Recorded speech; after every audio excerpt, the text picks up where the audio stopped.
아멘. 오늘 우리에게 주시는 하나님 말씀은 사도행전 7장 말씀입니다. 사도행전 7장 1절에서부터 16절까지의 말씀입니다. 사도행전 7장 1절에서부터 16절까지의 말씀을 교독하겠습니다. 대제사장이 이르되 이것이 사실이냐? 스데반이 이르되 여러분 부형들이여 들으소서. 우리 조상 아브라함이 하란에 있기 전 메소포타미아에 있을 때에 영광의 하나님이 그에게 보여 이르시되 내 고향과 친척을 떠나 내가 내게 보일 땅으로 가라 하시니 아브라함이 갈대아 사람의 땅을 떠나 하란에 거하다가 그의 아버지가 죽음에 하나님이 그를 거기서 너희 지금 사는 이방 땅으로 옮기셨느니라. 그러나 여기서 발붙일 만한 땅도 유업으로 주지 아니하시고 다만 이 땅을 아직 자식도 없는 그와 그의 후손에게 소유로 주신다고 약속하셨으며 하나님이 또 이같이 말씀하시되 그 후손이 다른 땅에서 나그네가 되리니 그 땅 사람들이 종으로 삼아 400년 동안을 괴롭게 하리라 하시고 또 이르시되 종 삼는 나라를 내가 심판하리니 그 후에 그들이 나와서 이곳에서 나를 섬기리라 하시고 할례의 언약을 아브라함에게 주셨더니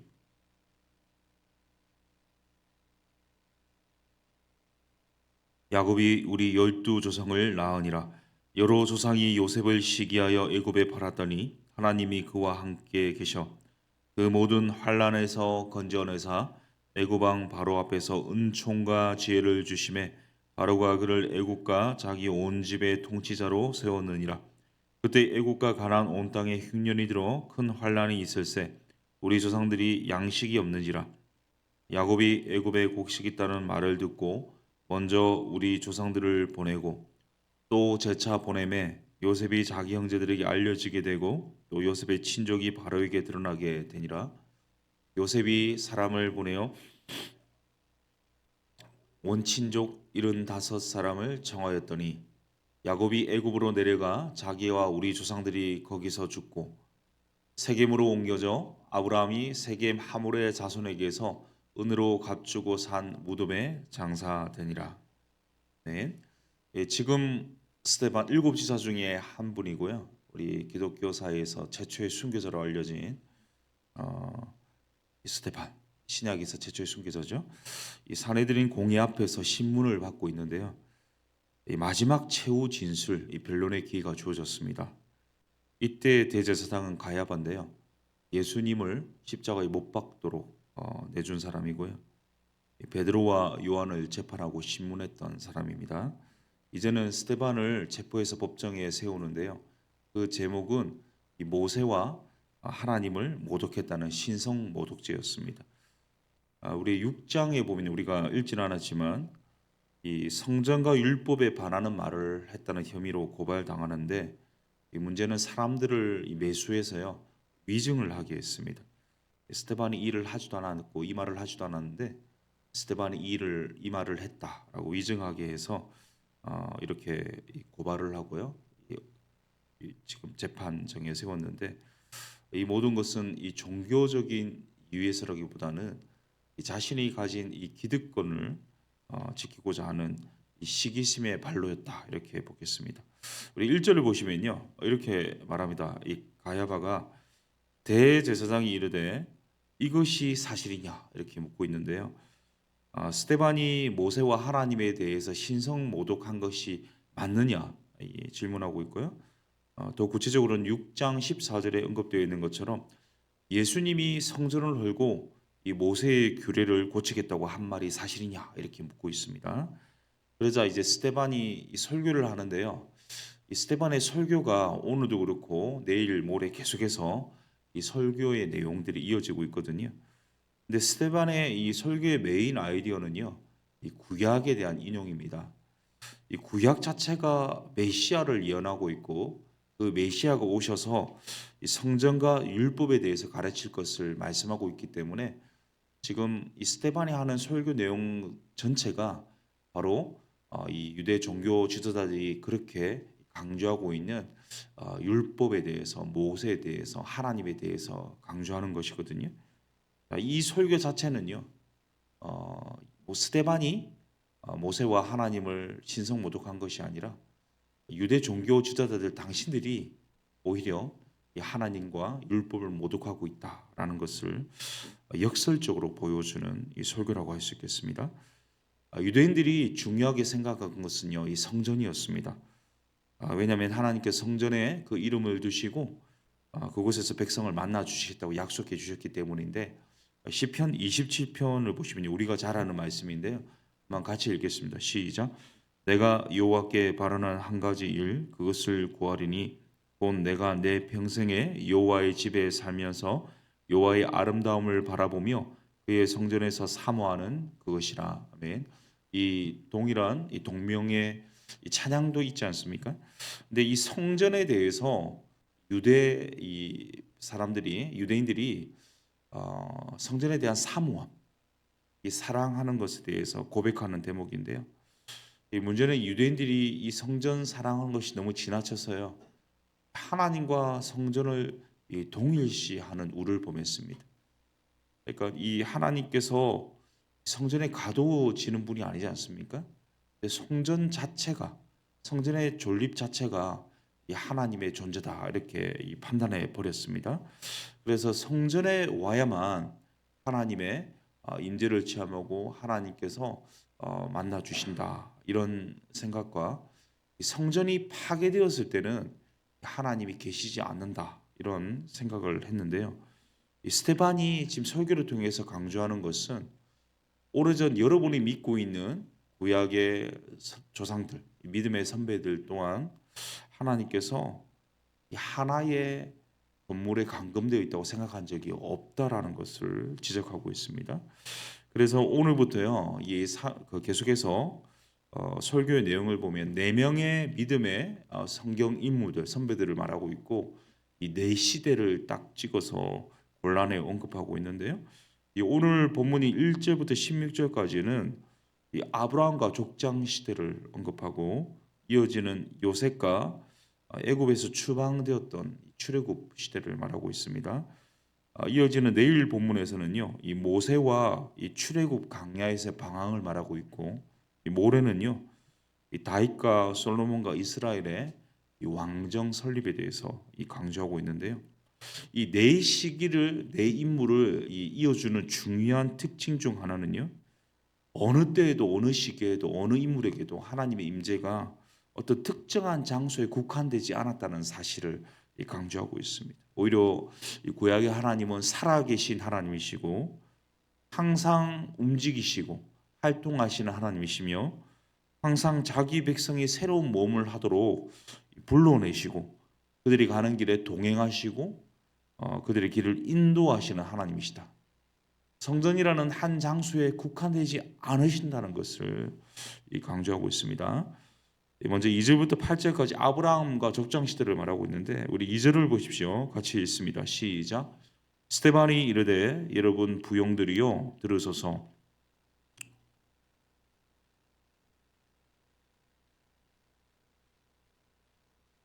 아멘. 스데반은 이 말미에 보면 영광의 하나님, 하나님의 영광, 하나님이 영광스러운 분이심을 고백하고 있는데요. 왜 영광스러운 하나님을 고백하는 것입니까? 여기서 이 분명한 강조점은요, 아브라함이 하나님을 먼저 찾은 것이 아니라는 사실이죠. 아브라함 믿음의 조상이지 않습니까? 그럼 먼저 하나님을 믿고 하나님 먼저 찾은 것으로 우리가 착각하기 쉬운데 그렇지 않습니다. 메소포타미아 이 갈대아 우루 지역에 있을 때 아브라함은 어떤 존재냐?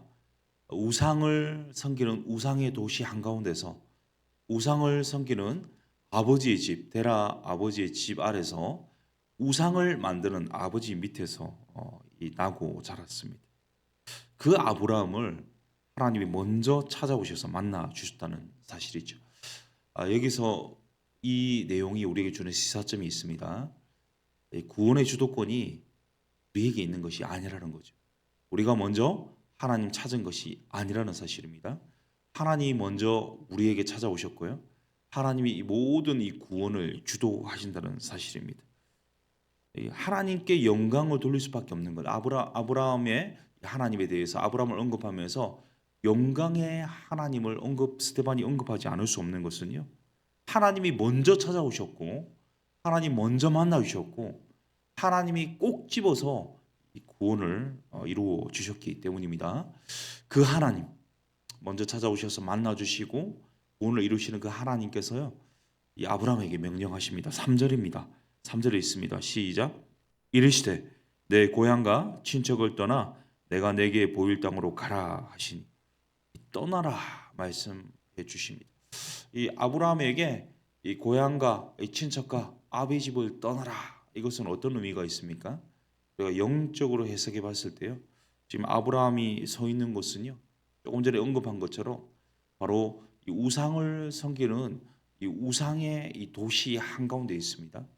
그리고 우상을 섬기는 아버지 데라의 집에 살고 있습니다. 그리고 아버지 데라는요. 우상을 만들어서 생활을 영위한 인물입니다. 그 곳에서 우상 섬기는 곳에서 우상이 중심인 곳에서 떠나라 이렇게 말씀하는 겁니다. 그러니까 죄와 우상에서 세상에서 영적으로 떠나야만 마음 한가운데 예수님을 모실 수 있고 하나님 나라가 이루어진다는 것을 말씀하고 있습니다. 로마서 8장 9절에 보면요.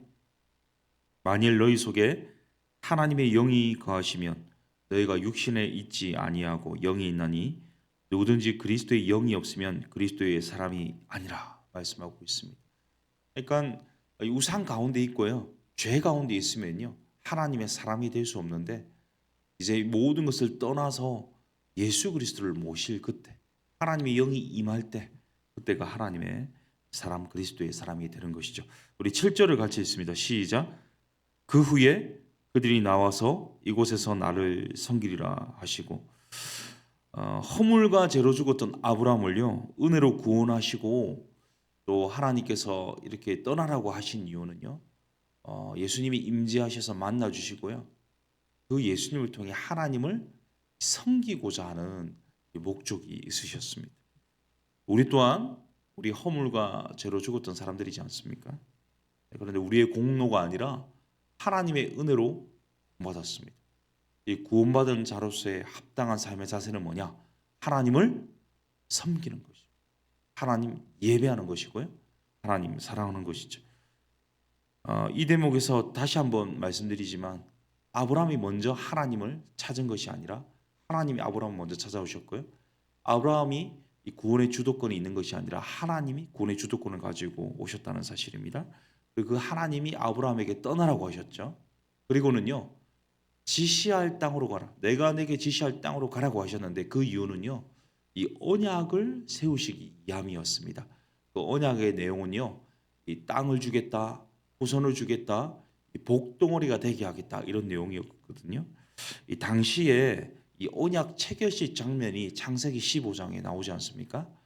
창세기 15장에 나오는 그 언약 체결식은요. 우리가 신학적으로 히타이트 종주권 언약이라고 이야기하거든요. 이 암소와요, 암염소와 또 이 수디안과 이 산비둘과 집비둘기를요, 집비둘기 새끼를 이렇게 갖다 놓고 그 희생 제물을 반으로 쪼개라고 하나님께서 명하십니다. 이 아브라함이 반으로 쪼개는데요, 물론 새들은 쪼개지 않았습니다. 이 암소와 암염소와 수디양을요 반으로 쪼개서 이 마주 보게 합니다. 이 쪼갠 제물을 마주 보게 하고요. 그 사이를 누가 이 언약의 당사자인 두 사람이 걸어가게 됩니다. 그리고 언약을 둘 중에 한 명이 어길 때는요, 이 쪼개진 이 짐승처럼 이 언약 어긴 사람을 쪼갤 수 있다, 죽일 수 있다라는 것이 이 언약 체결식의 의미인데요. 하나님께서 이 아브라함에게 이 언약 체결식을 위해서 준비를 시킵니다. 이 암염소와 이 순양과 이 제물들을 반으로 쪼개 가지고 이렇게 놔두라고 했는데 그 밤에 하나님께서 이 불로 임하십니다. 홀로 그 사이를 지나시고요. 혼자서 이 지나시면서 이 제물을 다 태워버리시거든요. 이것이 의미하는 것은요. 아브라함과 이 언약을 체결하지만 이 아브라함이 인간적인 연약함 때문에 이 언약을 어길 수 있다는 거죠. 그럼에도 불구하고 그 언약을 어길 수 있음에도 불구하고 그 책임을 하나님이 대신 짊어지겠다라고 하는 것이 바로 이 언약 체결식의 장면이었습니다. 아까 말씀드린 것처럼 언약을 어길 경우에는 이 쪼개진 이 짐승들처럼 쪼개지는 것이거든요. 이 언약의 원어적인 의미도 쪼개다, 베어내다 이런 뜻인데 자르다 이런 뜻인데요. 이 아브라함이 아니라 이 인류 하나님 백성된 이 하나님의 자녀들이요. 사실은 이 언약을 어겨버렸죠. 하나님이 우리의 왕이 되시고 하나님이 되시고 우리는 주님의 백성입니다. 주의 말씀대로 살겠습니다 하는 이 언약을 어기니까요. 결국 우리가 쪼개져서 죽을 수밖에 없었는데 실제로 예수님이 십자가에서 대신 쪼개지셨지 않습니까? 이로 인해 하나님의 이 약속이 우리에게 계속해서 이행되고 있음을 보여주시는데요. 이 중요한 이 본문, 오늘 본문에서 가장 중요한 구절이 8절이라고 생각하거든요. 우리 8절 같이 있습니다. 시작. 할례의 언약을 아브라함에게 주셨더니 그가 이삭을 낳아 여덟 만에 할례를 행하고 이삭이 야곱이 우리 12조상을 낳으니라. 아멘. 이 할례가 뭐냐? 이 하나님과 체결한 이 언약이 계속해서 아브라함도 언약 백성이고 이삭도 야곱도 계속해서 이 언약을 하나님이 이행하고 계시는 그 언약을 받고 있는 언약 지킴의 이 대상이 되는 이 하나님의 언약 백성이라는 표지가 뭐냐? 이 할례였습니다. 이 언약의 증표로 할례를 행하면서요. 하나님이 아브라함이 하나님이시고 아브라함이 그의 백성이 되었다는 이 사인을 주시는데요. 이 할례가 신약이 와서 뭐가 되느냐? 우리가 잘 아는 이 세례가 됩니다. 그래서 세례는요. 할례의 완성이라고 할 수 있는데요. 이 언약 백성된 자, 예수를 그리스도로 고백하는 자들은 다 세례받은 자들이죠. 옛사람이 죽고 새사람이 된 사람들입니다. 물론 할례와 세례를 행해야 구원받는 것이 아닙니다. 그러나 구원의 증표로 받는 것이 뭐냐? 이 세례죠. 고로 세례받은 자는요. 우리의 행한 바 육신의 일을 쫓는 것이 아니라 영으로서 육신의 일을 죽이고 성령의 소욕을 따라 사는 것입니다. 어저께 이 가정의 주일 담임 목사님 통해 하나님께서 주신 이 말씀의 핵심이 무엇입니까? 바로 성령의 기름 부으심을 우리가 받아야 된다는 것 아니었습니까? 로마서 2장을 보십시오. 같이 읽겠습니다. 시작. 무릇 표면적 유대인이 아니요 표면적 육신의 할례가 아니니라 오직 이면적 유대인이며 할례는 마음에 알지니 영에 있고 율법 조문에 있지 아니한 것이라 그 칭찬이 사람에게서가 아니요 다만 하나님에게서니라. 이 할례 세례는요 이 마음에 하는 것입니다. 마음속에 하나님의 성령의 기름 부음, 하나님을 왕으로 모시고 주로 인정하고 왕의 백성답게 사는 것이 뭐냐? 그런 이 고백이 바로 이 할례요 세례라는 겁니다. 이 골로새서 2장 마지막으로 같이 있습니다. 시작. 또 그 안에서 너희가 손으로 하지 아니한 할례를 받았으니 곧 육의 몸을 벗는 것이요 그리스도의 할례니라. 너희가 세례로 그리스도와 함께 장사되고 또 죽은 자들 가운데서 그를 일으키신 하나님의 역사를 믿음으로 말미암아 그 안에서 함께 일으키심을 받았느니라. 아멘. 5월 26일에 우리 교회에 세례식이 있습니다. 그저께부터요. 학습과 세례와 입교와 유아 세례 교육이 진행되고 있는데요. 이 세례식 자체가 굉장히 영광스러운 일이죠. 하지만 이 은혜로운 세례식보다 더 중요한 것은요. 세례 받은 자의 삶이라고 하겠습니다. 우리가 누구냐? 바로 예수 그리스도를 주로 인정하면서 하나님의 성령의 기름을 부음을 받은 세례 받은 사람들이죠. 이제 성령 받은 자들로서 세례 받은 자들로서 우리의 마땅한 삶의 방향은요. 육신의 소욕을 죽이고요. 이 성령의 소욕을 따라 행하는 것입니다. 이 성령의 소욕이 무엇입니까? 말씀 따라 사는 것이죠. 죄에서 떠나 하나님의 약속인 언약의 말씀대로 사는 것이 언약 백성이 합당한 삶이고 세례받은 하나님의 자녀에 합당한 삶이라는 사실을 기억하고 오늘도 세례받은 자로서 성령의 충만함을 통하여 말씀대로 치열하게 말씀 준행하며 살아가는 하나님과 동행하는 우리 모두 될 수 있기를 예수님의 이름으로 축복합니다. 우리 함께 기도하겠습니다. 오늘 말씀 이제 묵상하면서요, 에베소서 2장 8절 말씀이 계속 떠올랐습니다. 너희는 그 은혜에 의하여 믿음으로 말미암아 구원을 받았으니 이것은 너희에게서 난 것이 아니요 하나님의 선물이라. 이 구원의 주도권이 내게 있는 것이 아니라고 말씀드렸습니다. 하나님이 먼저 찾아오셨어요. 먼저 만나 주셨어요. 이 구원에 주셨다는 사실을 우리가 고백해야 되겠습니다. 그럼에도 불구하고 아직까지 영적인 떠남이 없다면 우리가 그 자리를 박차고 떠나야 되겠습니다. 죄의 자리에서, 세상의 세속적 가치에서, 옛사람의 습관에서 결별하고 떠날 때 주님이 우리 안에 거하십니다. 세례받은 자로서 합당한 삶을 살게 하시되 성령으로 충만케 하여 주옵소서. 성령의 기름을 부어 주시옵소서. 말씀대로 행하는 삶을 오늘도 살아가게 하여 주시옵소서. 우리 한번 결단하며 말씀 기억하며 한번 기도하겠습니다. 살아계신 하나님 아버지, 세례받았고 하나님 자녀가 되었고 이 언약 안에 있음에도 불구하고 이 언약의 말씀을 도외시하고 내 마음대로 자의적으로 살았던 이 삶을 반추합니다. 하나님, 죄와 세상과 옛사람의 습관과 세속적 가치를 떠나기를 선포합니다. 오직 성령의 기름을 부어 주시옵소서. 성령 충만함으로 말씀대로 행하기를 원합니다. 하나님 말씀의 뜻대로 순종하고 준행하고 하나님 말씀에 가라는 대로 가고 서라는 대로 서고 돌아서라는 대로 돌아서는 이 말씀 따라 살아가는 성령 충만한 삶을 살게 하여 주셔서 하나님 자녀답게, 하나님의 백성답게, 언약 백성답게 합당한 세례받은 자로 이 살아갈 수 있기를 간절히 소원합니다.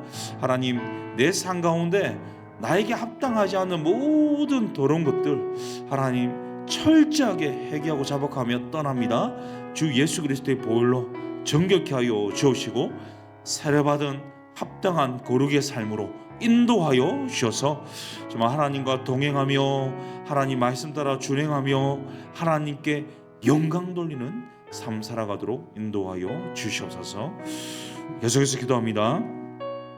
우리 교회 리더들을 위해서 기도해 주십시오. 담임 목사님과 운영위원들, 순장들, 중직자들, 부교육자들 모두 성령의 기름을 부어 주시고 성령 충만하게 하여 주시고 말씀 따라 준행하는 리더들 되게 하여 주옵소서. 우리 다음 세대를 위해서 기도해 주시고요.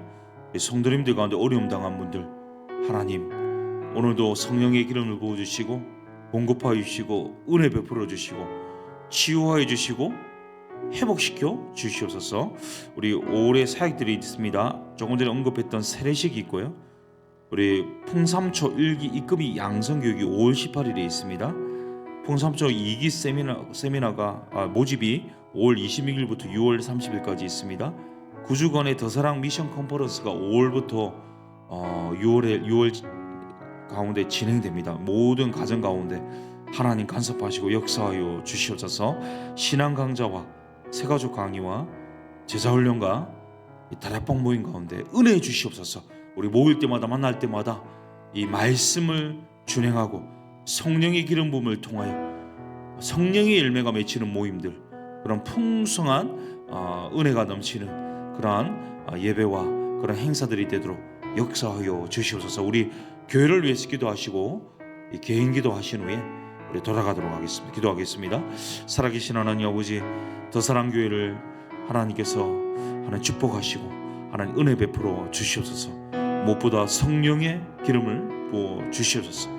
이 말씀이 기준이 되는 교회가 되게 하여 주시고 말씀이 가라면 가고 서라면 서고 돌아서라면 돌아서는 이 말씀에 준행하는 더사랑교회가 되기를 원합니다. 특별히 세워주신 담임 목사님과 운영위원들, 순장들, 중직자들, 부교육자들 한 분 한 분 성령의 기름을 부어주시고 성령 충만하게 하시고 이 말씀의 이 주름한 이 말씀을 따라 언약 백성이 합당한 이 삶의 본을 보이시도록 주님 도와 주시옵소서.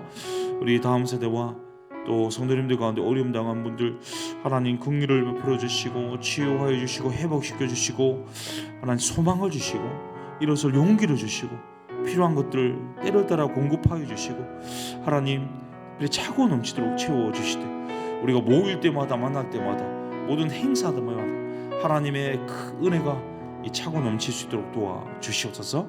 하나님, 우리가 모이기를 사모하고 힘쓸 때에 우리 가운데 만날 때마다 기쁨이 있고 위로가 되고 소망이 샘솟고, 또 하나님 주님께서 주시는 성령의 열매가 가득가득 맺히는 그러한 은혜가 있기를 간절히 소원합니다. 하나님, 모든 모임들마다 역사하여 주시되, 더 사람 미션 컨퍼런스, 또 풍삼초 이금희 양육, 또 모든 이기 세미나, 또 모든 가정들, 하나님, 또 신앙 강좌와 다락방과 또 순장 모임과, 또 하나님 우리가 모일 때마다 하나님께서 간섭하시고 역사하여 주셔서 은혜가 있고 하나님 놀라운 이 열매들이 풍성한 시간들이 될 수 있도록 주님께서 간섭하여 주시옵소서. 오늘 하루도 언약 백성답게 살겠습니다. 세례받은 자로 합당하게 살기를 다짐합니다. 하나님, 우리가 드리는 강구와 계리 기도 제목과 또 부르짖음에 응답하여 주시고 만나 주시고 말씀하여 주시고 동행하여 주시고 역사하여 주시옵소서. 주님 위탁합니다. 신뢰합니다. 바라봅니다. 의지합니다. 오 주여, 함께하여 주시옵소서. 역사하여 주시옵소서. 충만한 사랑으로 넘치도록 채워 주시옵소서. 주님 의뢰합니다. 의뢰합니다.